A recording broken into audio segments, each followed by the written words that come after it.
Il est bien connu que l'armée britannique compte parmi les plus avancées en termes de forces spéciales actuellement.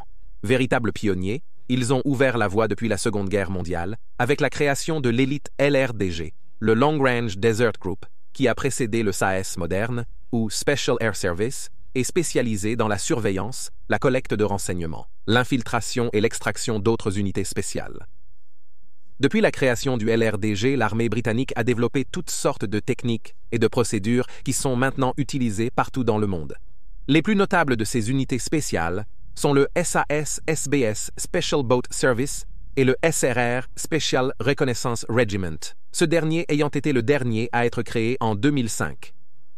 Le SAS et le SBS sont fréquemment responsables de la lutte antiterroriste et de la résolution de prises d'otages.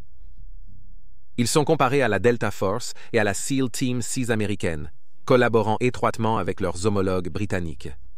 Pendant ce temps, le SRR est conçu pour recueillir des renseignements et se spécialise dans la préparation opérationnelle du champ de bataille. Malgré la haute qualification et formation des membres de ces unités, un groupe au sein du CS est encore plus spécialisé. Ces individus appartiennent à une unité connue sous le nom d'un squadron, bien que les membres l'aient également appelé l'increment. On pense que ce groupe secret et hautement classifié participe à de nombreuses tâches pour les opérations du MI6 à l'étranger, y compris en agissant comme garde du corps, en extrayant des actifs, en menant des surveillances et en soutenant des opérations secrètes dans des pays comme la Russie et la Corée du Nord. Les membres de l'E Squadron sont connus pour opérer sous couverture, avec des alias et des histoires de fond. Richard Tomlinson, un ancien officier du MI6 né en Nouvelle-Zélande, a publié un livre sur ses expériences avec le Secret Service britannique à la fin des années 1990. Il a détaillé diverses opérations orchestrées par le MI6 et les officiers travaillant au sein du MI6 avaient une licence pour tuer. Le chef du Secret Service a confirmé cela plus tard lors d'une audience publique. En effet, l'E Squadron avait spécifiquement été comparé à James Bond. Dans une section spécifique de son livre, Tomlinson détaille qu'un certain temps de service au sein du MI6 doit être accompli pour être éligible à l'augmentation. Citation: « Le personnel des SAS et des SBS doit avoir servi pendant au moins 5 ans et avoir atteint le grade de sergent. Ils subissent une vérification de sécurité du MI6 et suivent une brève initiation sur les objectifs et fonctions du service. S'ils n'ont pas de compétences en surveillance, ils suivent une formation de 3 semaines au fort. De retour à Hereford et Poole, leurs compétences militaires sont perfectionnées.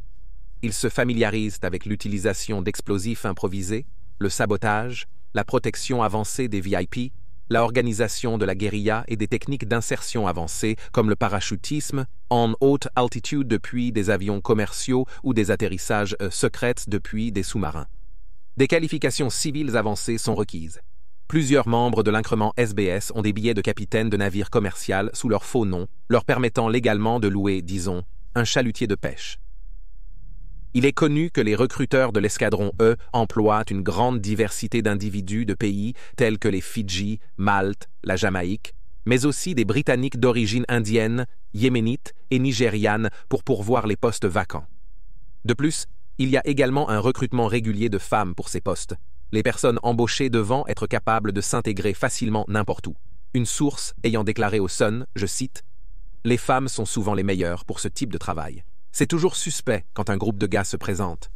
Il n'y a pas encore de James Bond féminin au cinéma, mais beaucoup existent dans la réalité. » Un ancien officier du MI6 et de l'increment devenu auteur, Matthew Dunn, a ajouté, je cite, « Le MI6 n'est pas un club élitiste. L'officier doit pouvoir interagir avec toute personne. On ne peut pas se contenter de gens n'ayant connu que les clubs de gentlemen. Ce n'est pas comme intégrer la cavalerie royale. » Pendant ce temps, un ancien officier anonyme de l'E Squadron a déclaré aux médias, je cite, « Nous nous déplacions d'un pays à l'autre avec différents passeports, toujours en civil, toujours à l'étranger. C'était comme un film de James Bond. Utilisez votre imagination. » Les membres du MI6, face à un environnement exigeant et ayant accompli plusieurs déploiements à l'étranger, peuvent être considérés pour l'E Squadron. Mais ce n'est pas seulement de l'action et du contre-terrorisme. Ils doivent aussi être capables de travailler seuls et d'effectuer des tâches discrètes, comme le travail de préparation. Si sélectionnés, les officiers subissent d'autres tests, dont un cours de formation exigeant, nécessitant des compétences en collecte de renseignements, pas seulement en maniement d'armes. Un ancien membre du SBS a dit à Business Insider, je cite, « Vous ne savez pas grand-chose sur eux. Il y a un mystère. et ceux qui finissent là-bas disparaissent simplement. Mais honnêtement, cela se produit aussi dans le régiment, dans mon ancienne unité et aussi au CRR. Des gars avec qui vous pourriez être de bons amis partiront en mission et vous ne saurez pas où ils sont ou ce qu'ils font. C'est standard et fait partie du travail. L'ancien membre a cependant ajouté que le secret était à un niveau complètement différent avec E-Squadrant par rapport aux autres unités. L'ancien membre anonyme de Squadrant que nous avons mentionné plus tôt a également noté que le Mi-5 et le Mi-6 sont, je cite, toujours en train de se distancer de James Bond. Ils ne sont pas réellement ainsi. En effet, les espions ne sont pas comme James Bond. Ce sont des têtes d'œuf. Donnez-leur une arme, ils seraient perdus. L'escadron E résout ce problème et bien plus encore.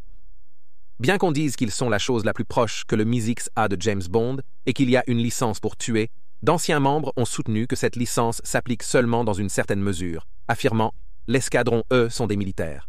Ils ont des règles d'engagement. » Est-ce une licence pour tuer? Ce n'est clairement pas carte blanche.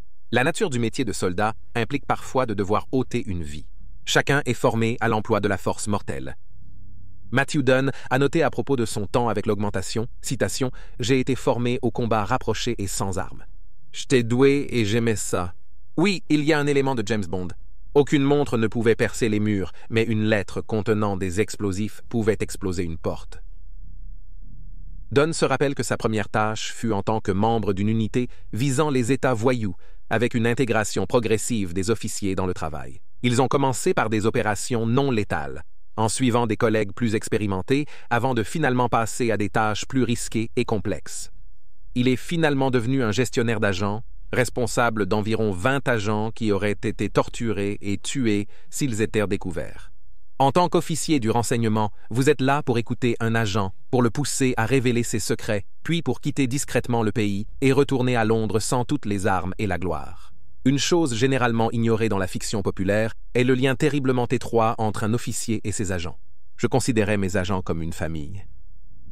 Dans sa biographie sur son site web, Dunn indique avoir été formé dans divers domaines du renseignement et de l'action directe, incluant la gestion d'agents, les déploiements profonds, l'utilisation d'armes légères et d'explosifs, les combats militaires, la surveillance, la conduite avancée, l'infiltration, l'exfiltration et les communications secretes. Il note également qu'il a mené environ 70 missions pendant son temps avec le Mi-6, toutes couronnées de succès, et il a même reçu une mention élogieuse personnelle après avoir accompli une mission spécifique qui aurait mis fin à un incident international. Les éloges au Mi-6 sont très rares. Un critère important que les recruteurs de Lee Squadron recherchent est la capacité à se fondre dans la foule, facilitant ainsi les opérations sous couverture. De nombreux membres recrutés peuvent se faire passer pour des étrangers et parler plusieurs langues. Dunn n'a jamais été l'un de ces gens, ajoutant, je cite, « Il vaut mieux ne pas bluffer en étant d'une autre nationalité. Un accent peut être soutenu pendant environ 1 heure, mais s'estompe après 4 heures. » Il se rappelle avoir voyagé sous 12 alias différents. Il était souvent seul et ne comptait que sur lui-même et a déclaré que la solitude était l'une des parties les plus difficiles de toute l'opération. Citation, « La solitude, l'isolement, c'est la réalité. Au moment où vous montez dans l'avion, vous êtes seul. Vous avez affaire à des individus complexes avec leurs propres agendas. Vous vous interrogez souvent, est-ce un piège? Colin Armstrong, de l'unité Bravo 2-0 du SAS, déployé en Irak lors de la guerre du Golfe et abandonné dans le désert à cause d'une panne de communication, a indiqué que le niveau de compétence demandé aux membres de Lee Squadron était, selon ses termes, incroyable même pour les normes du SAS. Le nom d'Armstrong et de son unité, Bravo 2-0, peut vous sembler familier car nous en avons déjà parlé dans une autre vidéo. Discutant de Lee Squadron avec The Sun, il a ajouté «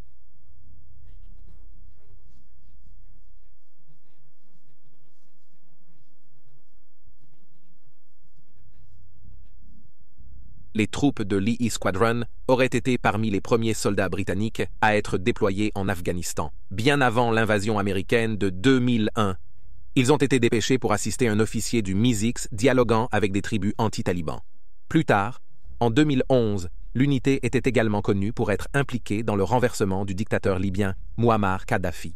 C'était l'une des peu nombreuses opérations impliquant l'escadron E. L'unité a été envoyée en Libye avec d'autres membres du Mi-6, mais aurait été trahie par les contacts qu'ils prévoyaient de rencontrer. D'après les rapports, malgré leur lourd armement, l'escadron n'a pas ouvert le feu, car le MI6 voulait rallier les révolutionnaires et pensait que tirer pourrait les repousser. Au lieu de cela, l'unité s'est laissée appréhender. Ils ont été détenus à Benghazi jusqu'à l'intervention de l'ambassadeur britannique, puis libérés. Stephen Mitchell, alias Andy McNabb, est un ex-membre de l'unité. Son nom peut vous être familier, car il commandait Bravo 2-0 et a été le premier à écrire un livre sur l'incident, peu après son retour d'Irak.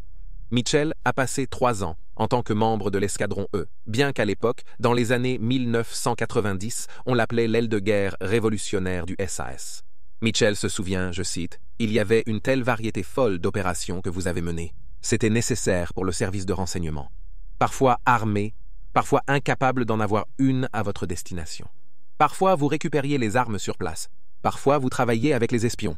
Parfois vous les devanciez. » Mitchell a noté qu'il avait été choisi en partie en raison de son historique d'opérations sous couverture, dont plusieurs avaient été menées en Irlande du Nord. Il avait également participé à une opération avec le SAS et une avec un régiment de reconnaissance spéciale qui, à l'époque, s'appelait 14 Intelligence.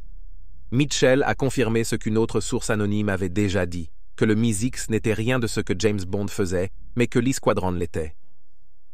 Matthew Dunn mentionne que le MI6 a rencontré des difficultés récentes face à des défis éthiques tels que la collaboration avec des utilisateurs potentiels de la torture. Il a déclaré « La collaboration avec des individus susceptibles de recourir à la torture complique grandement le travail des officiers du MI6. Le service maintient que la torture ne fonctionne généralement pas parce que la personne vous dit ce que vous voulez entendre. Si un officier se trouvait dans cette situation, où il pourrait entendre ou voir la torture, je m'attendrais à ce qu'il parte et la signale. Nous ne pratiquons pas la torture et devons conserver ces principes à l'étranger. C'est dur pour l'officier sur le terrain.